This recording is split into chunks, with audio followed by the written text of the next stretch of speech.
తలమడుగు మండల కేంద్రంలో వ్యవసాయ సహకార సంఘ కార్యాలయంలో 69వ సహకార సంఘ వారోత్సవాలను ఘనంగా నిర్వహించారు. బ్యాంకు మేనేజర్ రవి యాదవ్ జెండాను ఆవిష్కరించారు. అనంతరం సీఈఓ శ్రీనివాస్ సంఘం బలోపేతం కోసం ప్రతి ఒక్కరూ కృషి చేయాలని అన్నారు. ఈ కార్యక్రమంలో డైరెక్టర్ శ్రీనివాస్ రెడ్డి, ముస్తఫా, సాగర్, గంగయ్య, భీమరావు, సత్యనారాయణ, రైతులు, ప్రేమేందర్ రెడ్డి, సంతోష్, సుభాష్ తదితరులు పాల్గొన్నారు.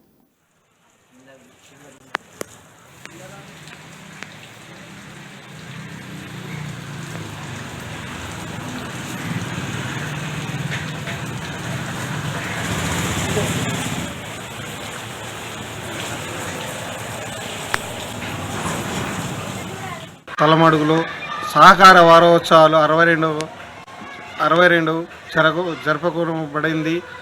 రైతులకు అన్ని విధాల మేలు చేయడానికి అందుబాటులో ఫర్టిలైజర్ కానీ విత్తనాలు కానీ మండల్లో వివిధ శాఖలు ఏర్పాటు చేసి అందుబాటులో ఉంచడానికి వారికి తోడ్పడటం జరుగుతున్నది. మరి ఇంకిన్ని సేవలు రైతులకు అందుబాటులో తేవడానికి మా ప్రెసిడెంట్ గారు మరియు మా స్టాఫ్, మా డైరెక్టర్స్ అందరూ సహకరిస్తున్నారు. ఇంకా ఇంతింత రోజు రోజుకి సంఘాన్ని అభివృద్ధి చేసి రైతులకు సేవ చేయాలని కోరుకుంటున్నాను.